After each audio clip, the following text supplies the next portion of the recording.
네, 제가 또 나와서 축구 광고가 있는 줄 아시는 분들, 오늘은 저와 함께 말씀을 나누겠습니다. 어, 저는 4년 전 3월에 뉴저지 초대교회에 부임했습니다. 새롭게 부임하시는 목사님 영상을 보니까 그때가 생각나는데, 혹시 기억하시는 분이 계실지 모르겠지만 저는 그때 저를 소개할 때 제가 아들이 하나, 딸이 하나, 남편 한 개 이렇게 소개했었던, 하나라고 그랬구나. 소개했었던 기억이 납니다. 저에게는 아들이 있는데요. 그 큰아이가 한 3살쯤 되었을 때, 그때는 진짜 막 에너지가 많을 때려서 뛰고 놀면서 왜 눈 가리고 막 안 보인다고 자꾸 놀고 막 이런 일들을 하면서 아이가 좋아라 흥분하면서 같이 놀았던 기억이 이제 새록새록 납니다. 이제는 다 과거지요. 그런데 이렇게 열심히 놀다가 아이가 막 흥분하다가 이 뾰족한 팔뚝으로 요 팔꿈치로 제 눈을 강타했습니다. 여러분 그 아이에게 팔꿈치로 눈을 맞아보신 분 그렇게 세상에 많지 않겠지만 아무리 사랑스럽게 보려고 해도 험악한 말이 막 나오려고 했었습니다. 그만큼 충분히 아팠어요. 그렇지만 그 3살 평생 목사들로 살은 그 아이가 엄마가 너무 아파하니까 엄마를 위해서 기도를 해주었습니다. 저는 아픈 눈을 부여잡고 그 아이에게 기도를 받았습니다. 3살짜리 아이가 이렇게 기도합니다.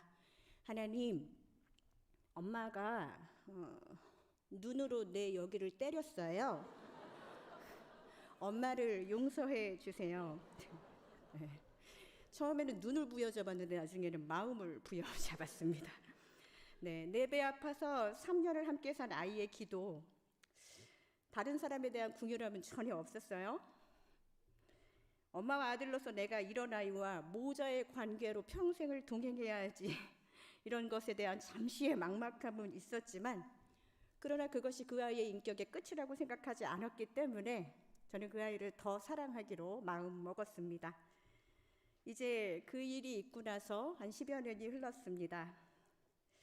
10년이 넘게 아이와 그 일들을 기억하며 동행하는 과정에서 우리 아이는 자기 가슴을 열고 심장 수술을 해야 되는 그 시기에 엄마가 슬플까봐 걱정하는 아이로, 또 작년에 동생이 교통사고를 크게 당했을 때는 자신이 동생을 지키지 못해서 괴로워하는 그런 아이로, 이렇게 어느새 성장해 있는 아이의 모습을 보면서 저는 여전히 하나님과의 관계 속에서 자라고 있지 않은 나 자신의 모습, 내 아이는 크게 해달라고 기도해 놓고 나는 여전히 그렇게 피해의식과 하나님은 왜 내 기도를 들어주지 않으시지? 라는 것, 그런 것에 쌓여서 여전히 자라지 않는 모습으로 목회도 하고 신앙생활하고 하나님과 동행한다고 하는 제 모습을 바라보게 되었습니다.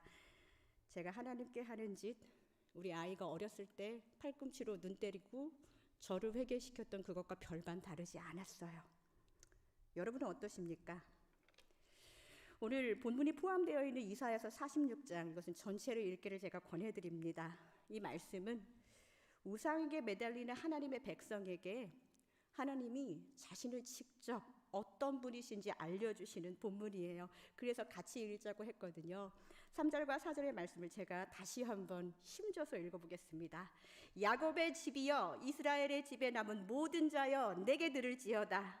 배에서 태어남으로부터 내게 안겼고 태에서 남으로부터 내게 업힌 너희여, 너희가 노년에 이르기까지 내가 그리하겠고 백발이 되기까지 내가 너희를 품을 것이라. 내가 지었은즉 내가 업을 것이요 내가 품고 구하여 내리라. 할렐루야. 이 말씀이 하나님의 마음이에요. 배에서 태어남으로부터 내게 안겼고, 그 말은요 그냥 하나님이 예쁘게 말씀하신 게 아니라요, 사실은 이 문자적인 의미는요 태중에서 운반되었다는 뜻이거든요. 뭐냐면 이스라엘 백성들은 처음부터 하나님한테 짐 같은 존재였다는 거예요. 운반에 내야 되는 짐 같은 존재. 이 말씀은 그냥 세상의 사회 보장 제도가 잘 되어 있는 것을 따서 말씀으로 한 것이 아니라 태어날 때부터 죄짐을 갖고 태어난 하나님의 자녀들의 죄를 대신 지시고 나를 안으시고 나를 업으시고 나를 품으시면서 끝까지 구원의 길로 인도하시는 하나님과의 영원한 동행, 그 약속을 의미합니다. 여러분 이것을 신뢰하십니까? 그런데 이런 하나님의 은혜의 혜택을 받은 이스라엘임에도 불구하고 우상을 섬기니 하나님이 얼마나 마음이 답답하셨겠어요. 하나님은 그의 백성들에게 이렇게 질문하셨어요. 3절입니다. 너희가 나를 누구에게 비기며 누구와 짝하며 누구와 비교하여 서로 같다 하겠느냐? 하나님이 너무 답답하셔서 질문하신 거예요. 그리고 오늘 우리에게도 묻고 계십니다. 도대체 나를 누구로 생각하고 누구랑 비슷하게 생각하고 있느냐? 여러분 오늘 이 말씀 하나님의 질문을 통해서 우리가 무엇에 하나님과 동행하면서 무엇을 실수하고 착각하고 있는지를 보는 시간이 되기를 원합니다. 이 자리에서 설교하면 자꾸 콧물이 나오는 게 이게 그 목사님이 그러시든지 저도 그러네요. 네, 네. 편집. 네, 네. 너희가 나를 누구에게 비기며 누구와 짝하며 누구와 비교하여 서로 같다 하겠느냐? 이 질문의 첫 번째 제가 세 가지로 이야기할 거예요. 이것은 하나님을 다른 존재와 비교하면서 동행하는 사람들에게 하신 질문입니다. 비교, 다른 신과 비교하면서 우상을 삼으려고 하는 사람들에게 하는 질문이라는 거예요. 오늘 본문 이사야서 46장, 이것은 하나님이 동행하시면서 우리에게 안타까운 마음을 드러내신다고 했어요. 안고 업고 그렇게 품고 구하시는 분인데 이스라엘 백성들은 하나님의 안으심을 그것을 망각한 채 자기가 손으로 만들어서 자기가 이고 어깨에 메고 하는 그 무거운 짐짝 같은 금부치와 쇠부치를 보면서 하나님보다 더 애지중지하는 거예요. 우리가 살아가는 모습을 여기다 잘 대비해 보세요. 비교도 좀 급이 맞아야 되는 거 아니겠어요?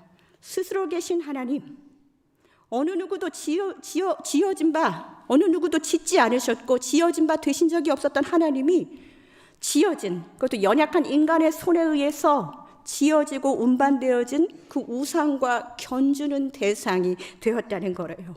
그러니까 하나님이 말씀하시는 거예요.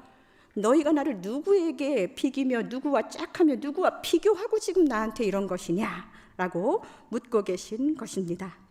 사랑하는 성도 여러분, 최근에 요즘 나는 신이다라는 그 넷플릭스 다큐멘터리를 보면서 저한테 질문하시는 분들이 많았어요.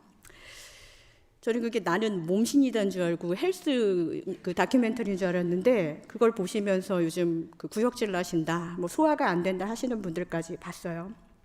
어떻게 저렇게 사이비에 빠질까 이해가 안 되지요. 처음에 그 이단과 사이비가 나에게 접근할 때는 내가 궁금한 거, 나에게 가려운 부분을 잘 긁어주기 때문에 내가 믿는 것은 이 교회 공동체보다 좀 더 합리적인 것 같고 이성적이고 분명한 대답을 해주는 것 같아서 일단 발을 디뎠어요. 그러다가 점점점 빠지게 되면서 나중에는 틀렸다는 것을 알면서도 내 자신의 틀렸다는 것을 인정하기가 어려워서, 이거 자기교만입니다. 그래서 빠져나오지를 못해요. 여러분, 스스로 있는 분과 인간의 필요에 의해 만들어진 신, 이 인간에 의해서 생겨지고 억지로 지켜지는 이단과 사이비가 어떻게 하나님과 견줄 수 있겠습니까? 나는 그 정도는 아니야. 그러나 안전하지 않습니다. 본문에서 이스라엘이 하나님 아닌 다른 우상을 섬겼던 이유가 뭘까요? 오늘 이사야 46장을 통으로 읽다 보면은 그 바벨론의 신들의 이름이 나옵니다. 그들을 포로로 강하게 잡고 있는 그 바벨론의 신을 하나님보다 더 의지하는 것입니다. 나에게 왜 포로의 시간을 주셨을까? 믿음 안에서 성찰하고 해석하는 것이 아니라 자신을 포로되게 놔두신 하나님보다 자신을 점령하고 배고픈 것을 채워주는 그 바벨론의 신을 더 동경한다는 거예요. 그러나 순서가 틀렸습니다. 우리는 이것에 집중해야 됩니다. 하나님께만 시선을 두고 동행하지 않은 이스라엘 백성들을 깨우치시고자 하나님은 바벨론을 통해서 이스라엘을 꾸짖으신 거예요. 사람 막대기와 인생 채찍으로 바벨론을 삼으신 거지 결코 바벨론에게 축복을 주신 것이 아니에요. 그렇게 교훈하신 것인데도 그들은 팔꿈치로 엄마의 눈을 때린 아이처럼 피해의식으로 하나님이 나를 그렇게 만들었어 하면서 하나님의 마음을, 훈련받기 원하는 하나님의 마음을 헤아리지 못하는 것이지요. 우리가 하나님과 동행하면서도 바벨론 제국과 같은 커다란 존재에게 자꾸만 눈이 돌아갑니다. 그것을 더 따라가고, 그러다 보니까 점점 하나님과 멀어져 가는 것을 느끼면서도 내가 틀렸다는 것을 인정하기 싫어서, 다른 사람에게 눈물 보이고 싶지 않아서, 내가 회개했다는 것 그거 인정하고 싶지 않아서 그냥 그 틀린 길을 가고 있는데도 하나님이 나를 도와주지 않는다고 원망하면서 하나님의 돌이킴의 기회와 회개해야 될 모든 기회를 원망과 낙심과 체념으로 보낼 때가 많이 있다는 것, 여러분 늦지 않았습니다. 오늘 하나님이 그 마음 주시면 우리가 다시 돌아가지 못할 것 같은 그 마음 속에서 다시 돌이키시는 은혜가 있기를 간절히 축복드립니다. 그러다 보니까 우리는 각각 하나님과 동행하고 있음에도 불구하고요, 어떤 다른 신이 나를 더, 어떤 다른 존재가 나를 더 하나님보다 행복하게 해주지 않을까 눈독 들이다 보면은요, 다른 사람한테 하나님이 주시는 은혜, 하나님과의 동행도 자꾸 곁눈질하게 되는 거예요. 요한복음 21장 21절에서 22절까지를 보면은요, 이 베드로와 예수님의 이야기, 아름다운 이야기입니다. 베드로에게 예수님이 결국은 복음을 위해 살다가 순교할 것을 예언하셨죠. 이거 예수님 부활하시고 소명받는 그 제자, 이 아름다운 이야기 속에서 베드로가 궁금했어요. 그러면 저 옆에 있는 저 요한이라고 추정되는데 그 사람은 어떻게 되겠습니까? 요한복음 21장 21절을 한번 볼까요? 이에 베드로가 그를 보고 예수께 여짜오되 주님, 이 사람은 어떻게 되겠습니까? 우리가 많이 하는 거예요. 옆을 보면서 하나님, 저 사람하고 나하고 뭐가 더 소명 주신 것 중에 뭐가 더 유리하고 좋은 걸까 지금 자꾸 생각하는 거예요. 저는 예수님이 이 말씀을 해주셔서 너무 좋아요. 22절 보겠습니다. 우리 같이 읽을까요? 시작. 예수께서 이르시되 내가 올 때까지 그를 머물게 하고자 할지라도 내게 무슨 상관이냐, 너는 나를 따르라 하시더라. 아멘.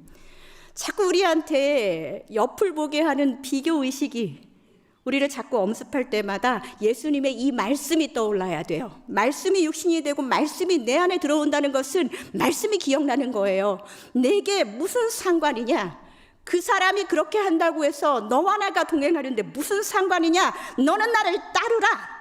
예수님은 우리에게 그렇게 말씀하시는 거예요. 사랑하는 성도 여러분, 나와 하나님이 동행하는데 다른 것이 틈탈 필요 없어요. 그런데 우리가 자꾸 시선을 돌리고 그 시선이 흔들리고 그러다 보니까 실망하고 낙심하잖아요. 그런 낙심이 올 때마다 오늘 말씀 기억하십시오. 내가 지었은즉 내가 업을 것이요 내가 품고 구하여 내리라. 이 말씀 기억하시기를 간절히 축복드립니다. 너희가 나를 누구에게 비기며 누구와 짝하며 누구와 비교하여 서로 같다 하겠느냐. 두 번째로 이 질문은 자신의 경험을 토대로 하나님과 동행하려는 사람들에게 주신 질문입니다. 무엇을 토대로요? 경험을 토대로입니다. 여러분, 지난 특세 때 여러분들이 적어주신 기도 제목 붙들고 강단 위에서 정말 간절히 기도했습니다. 참 좋은 경험이었어요. 성도님들의 이름이 이렇게 보면서 또 빼곡히 적힌 기도 제목을 보면서 얼마나 울었는지 몰라요. 한 3일째 되었을 때 새 가족이신 분의 기도 제목을 봤습니다. 그분은 다른 종교를 믿으시다가 교회에 나오신 분이라서 제가 더 눈길이 갔습니다. 여러분들도 기억나시겠지만 하단 부분에 보면은 영혼을 위한 기도 제목이 있잖아요. 이제 신앙생활을 열심히 시작하신 분인데 거기에 그 이름이 빼곡하게 적혀 있어요. 새벽기도 때 그걸 보면서 얼마나 벌써 이렇게 이분이 많은 영혼들을 생각하면서 기도하시는구나 생각하면서, 여러분들 기억나시나요? 새벽기도 오신 분들은 기억하시겠지만 어두운 데서 저희가 플래시라이트 켜면서 그래서 목사님들하고 여기다가 붙일까 이렇게 할까 막 고민하다가 이렇게 작은 플래시라이트로 한자 보면서 꼼꼼하게 기도했습니다. 왼쪽부터 기도했어요. 하나님, 이분 한 사람 한 사람 이름 적어가면서 눈물로 기도하고 제가 오른쪽 부분에 노트가 써 있는 걸 봤어요. 뭐라고 써 있었냐면 많은 사람의 이름을 엮고 이렇게 묶어가지고 다 돌아가셨습니다. 이렇게 써 있는 거예요. 이게 무슨 말이냐면 영혼이란 말을 보시고 죽은 자를 위해서 기도하면 구원받을 수 있다고 생각하시고 그동안 돌아가셨던 분 그 자기 가족 이름을 다 쓰시고 다 돌아가셨습니다. 이렇게 쓰신 거예요. 울다가 웃다가 화도 나다가 그런데 그분 지금 훈련을 열심히 받고 계세요. 자신의 그 기도의 생활이 이제는 변해서 하나님 나라와 뜻을 구하면서 기도하는 그 훈련을 받고 계십니다. 경험이 그게 죄가 아니에요. 경험은 바꿀 수 있습니다. 말씀 안에서 훈련될 수 있다는 거예요. 저의 오늘 설교 제목은 동행입니다. 동행의 사전적 의미 여러분들은 함께 걷기라는 말 다 아실 거예요. 히브리어의 원어적인 의미는 삶의 방식을 따른다는 의미가 있어요.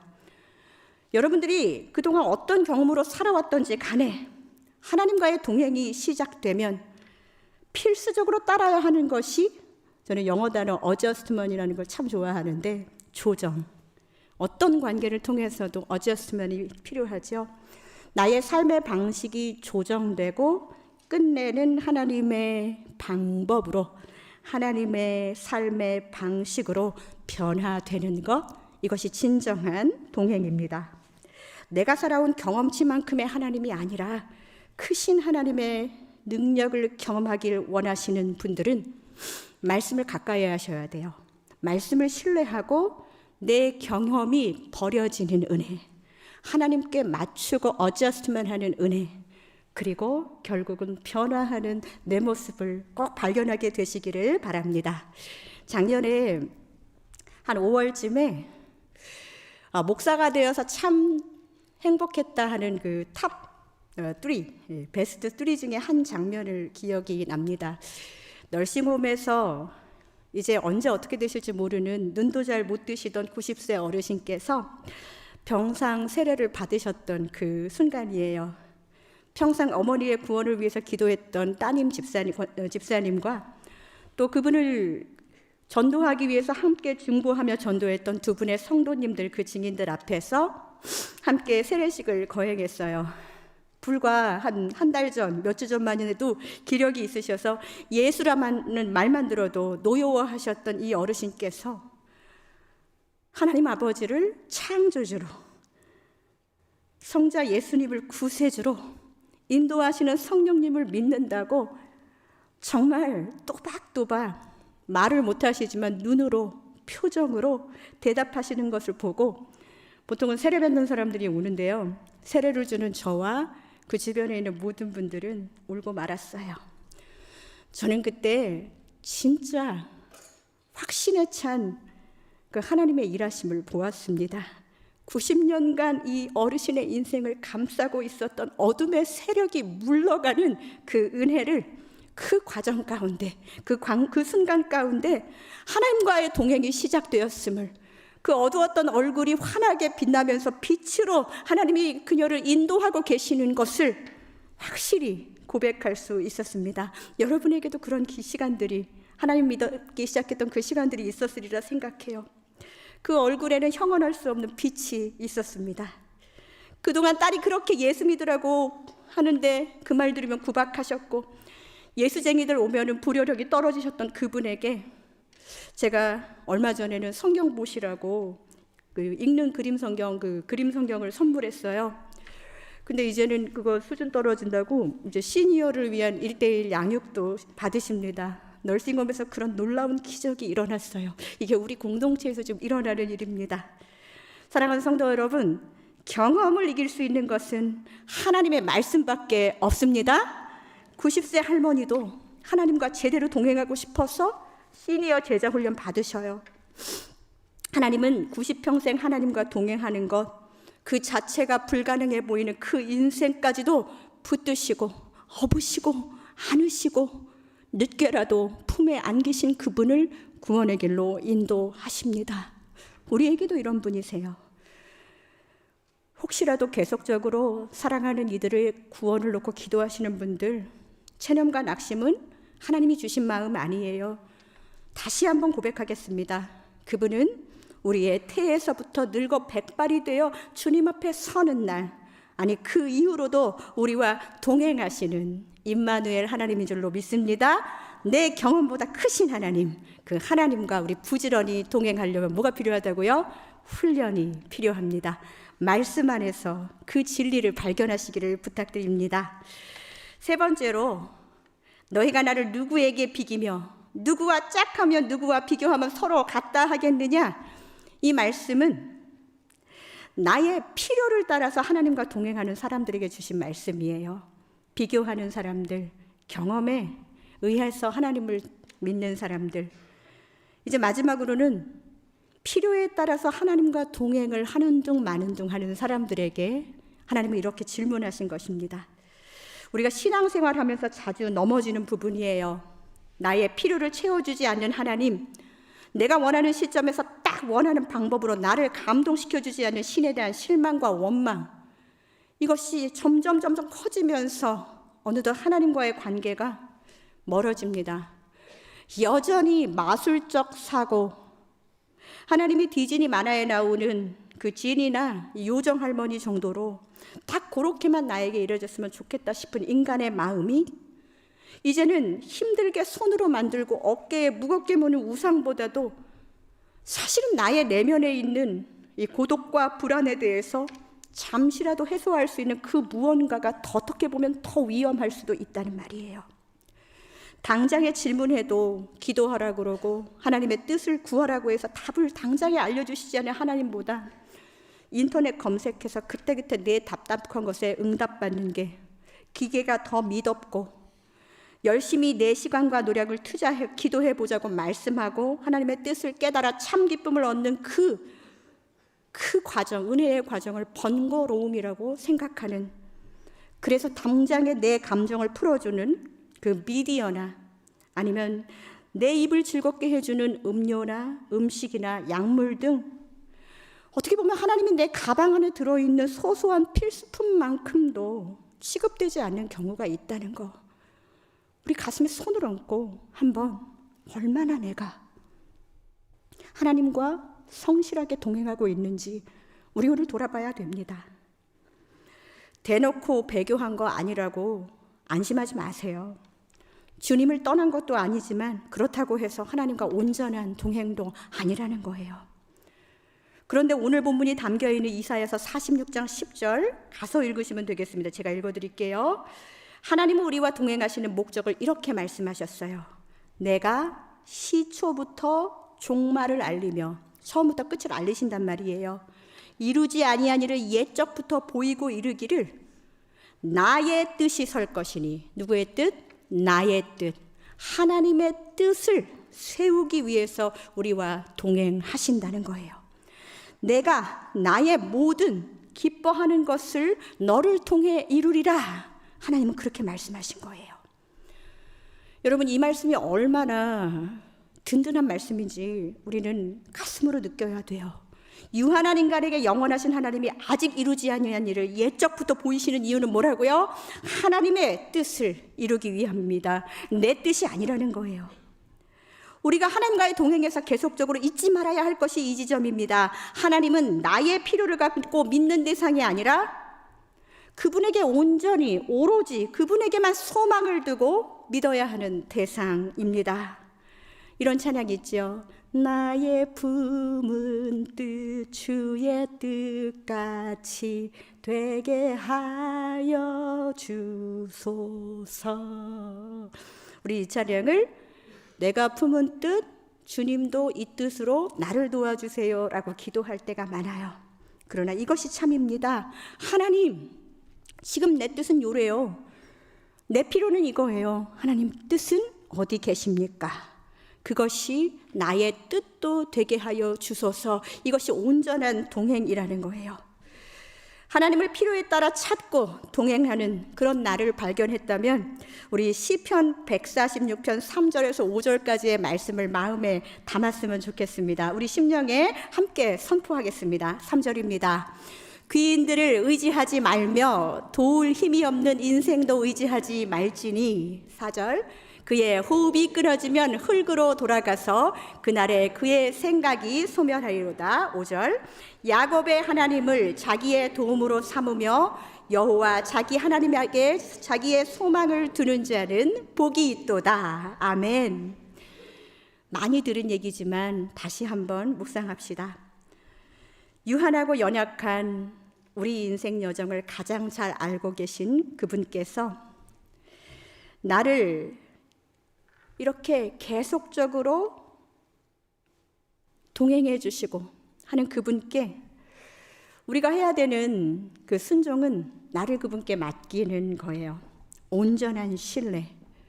그냥 신뢰한다는 것은 근거가 있게 신뢰해야 되죠. 말씀이 없이 기도 없이 하나님을 신뢰한다는 것은 넌센스입니다. 오늘 본문에서 야곱의 하나님을 자기 도움으로 삼으라는 이야기가 인상적이에요. 우리가 야곱을 많이 묵상했잖아요. 교활한 거짓말쟁이였고 자기 자녀라도 편애했고 그토록 사랑했던 아들 요셉과 인생의 대부분의 시간들을 죽은 줄로만 알고 살았던 그런 험악한 인생을 살았던 그의 인생. 그런데 돌아보건대 그렇게 어려운 인생도 하나님이 붙드시고 도우셨다는 거예요. 이게 야곱의 필요에 의한 도움이겠습니까? 아니에요. 하나님은 야곱을 하나님의 뜻을 위해 붙드시고 도우셨습니다. 여러분, 왜 내 맘대로 하나님이 나를 위해 일해 주시지 않을까를 고민하는 것이 아니라 하나님이 나를 위한 이 계획과 뜻이 내 생각과 많이 다르구나. 어디부터 시작할까를 고민하는 오늘이 되기를 바랍니다. 사랑하는 성도 여러분, 오늘 하나님과의 동행길에서 맞이하는 오늘이 또 다른 필요로 하나님을 찾다가 그냥 지쳐서 자버리는 하루가 되지 않았으면 좋겠습니다.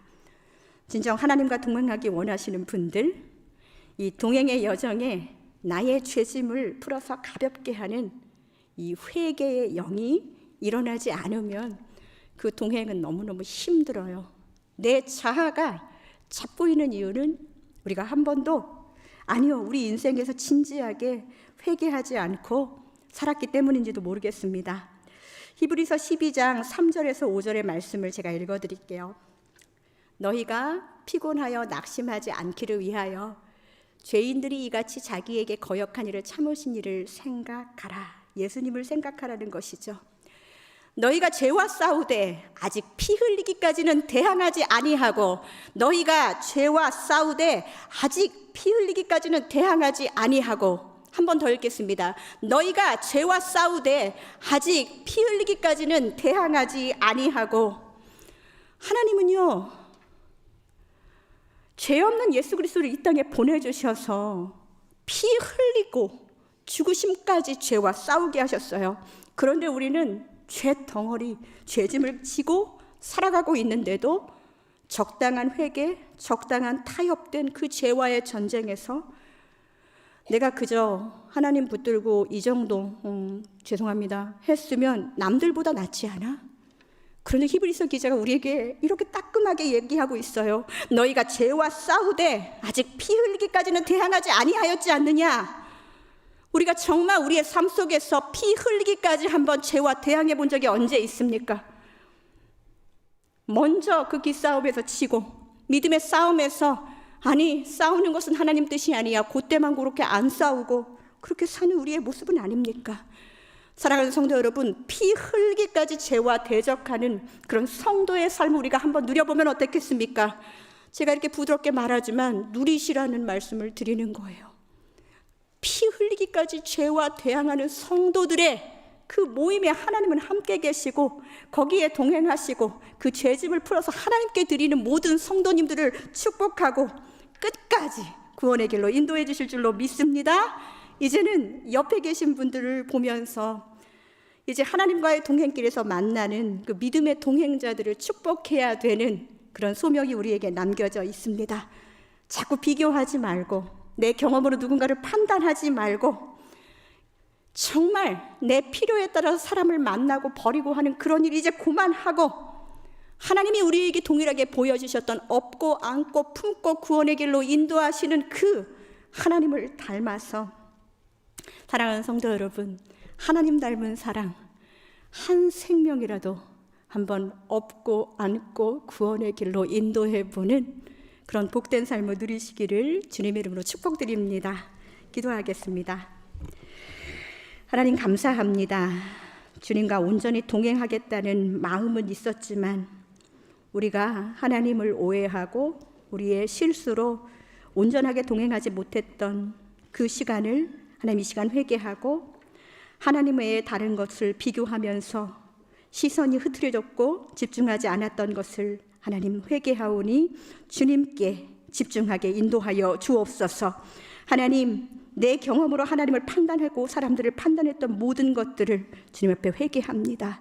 이제는 말씀 안에서 달게 훈련받고 내 뜻을 하나님의 뜻에 맞춰 사는 은혜를 허락하여 주옵소서. 하나님을 내 필요를 채워주시는 분으로만 오해하지 않고 하나님의 뜻을 이뤄드리는 우리 모두가 되기를 간절히 소망하오며 살아계신 주 예수님의 이름으로